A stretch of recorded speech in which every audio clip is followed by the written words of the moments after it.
প্রধান উপদেষ্টা ডক্টর মোহাম্মদ ইউনূসের সঙ্গে ঢাকা সফররত যুক্তরাষ্ট্রের কূটনৈতিক প্রতিনিধি দলের বৈঠক আজ।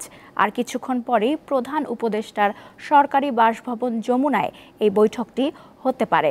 যুক্তরাষ্ট্রের পররাষ্ট্র দপ্তরের দক্ষিণ ও মধ্য এশিয়া বিষয়ক সহকারী সেক্রেটারি ডোনাল্ড লু এবং সরকারি মার্কিন বাণিজ্য প্রতিনিধি ব্র্যান্ডন লিঞ্চ সহ প্রতিনিধি দলটি শনিবার বিকেলে ঢাকায় পৌঁছান। আলোচনায় যুক্তরাষ্ট্র কিভাবে বাংলাদেশের অর্থনৈতিক প্রবৃদ্ধি, আর্থিক স্থিতিশীলতা এবং উন্নয়ন অগ্রাধিকারে অবদান রাখতে পারে তা নিয়ে আলোচনা হতে পারে বলে জানা গেছে।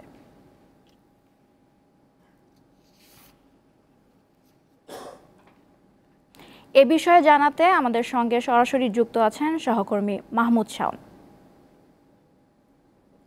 মাহমুদ, বৈঠকে আলোচ্য সূচি এবং সরকারের পক্ষ থেকে কারা উপস্থিত থাকছেন সে বিষয়ে কিছু জানান।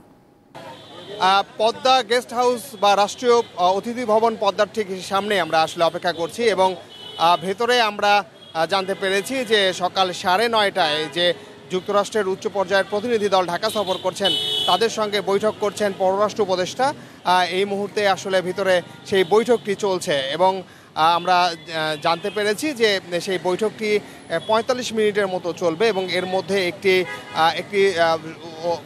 পুরনো একটি চুক্তির সেটি পুনরায় সেটি সংশোধন করার পর একটি সই হতে পারে এমনটি আমরা জানতে পেরেছি এবং আমরা জানতে পেরেছি যে সকাল 10:15টার দিকে অর্থ উপদেষ্টার সঙ্গেও কিন্তু বৈঠক করবেন এই যে যুক্তরাষ্ট্রের প্রতিনিধি দল এসেছেন তারা এবং এর পরপরই কিন্তু 10:55 যাবেন তারা রাষ্ট্রীয় অতিথি ভবন যমুনায়, যেখানে প্রধান উপদেষ্টার বাসভবন অর্থাৎ ডক্টর মোহাম্মদ ইউনূসের সঙ্গে সেখানে তারা বৈঠক করবেন। মূলত তাদের এই যে সফরটি নতুন সরকার বা অন্তর্বর্তী সরকার গঠনের পর এই যে যুক্তরাষ্ট্রের একটি উচ্চ পর্যায়ের প্রতিনিধি দলের সফরের মধ্য দিয়ে আসলে দুই দেশের যে বিদ্যমান সম্পর্ক, কূটনৈতিক সম্পর্ক, বাণিজ্যিক সম্পর্ক, অর্থনৈতিক সম্পর্ক বা নিরাপত্তাজনিত যে সম্পর্কগুলো রয়েছে সেটিকে মূলত আরও এগিয়ে নিয়ে যাওয়া।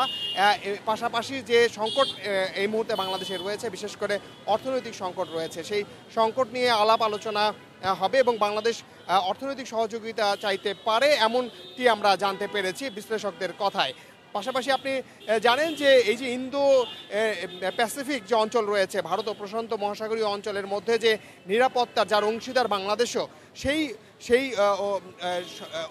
নিরাপত্তার বিষয়টিকে কিভাবে আরও এই অঞ্চলটিকে কিভাবে আরও নিরাপদ করা যায় এবং এই জন্য জঙ্গিবাদ সহ এই যে বিষয়গুলো রয়েছে সমস্ত বিষয় নিয়ে আলোচনা হওয়ার কথা রয়েছে এমনটাই আমরা জানতে পেরেছি। পাশাপাশি আপনাকে জানিয়ে রাখি যে বাংলাদেশে যে গণতন্ত্র এবং মানবাধিকার পরিস্থিতি নিয়ে বিগত সরকারের বিরুদ্ধে অভিযোগ ছিল যুক্তরাষ্ট্রের, সেটিকে কিভাবে আরও মজবুত করা যায়, অর্থাৎ এই মানবাধিকার এবং গণতন্ত্র প্রতিষ্ঠা করার জন্য বর্তমান সরকার কি উদ্যোগ নেবে এই বিষয় নিয়েও আলাপ আলোচনা হতে পারে এমনটাই আমরা জানতে পেরেছি।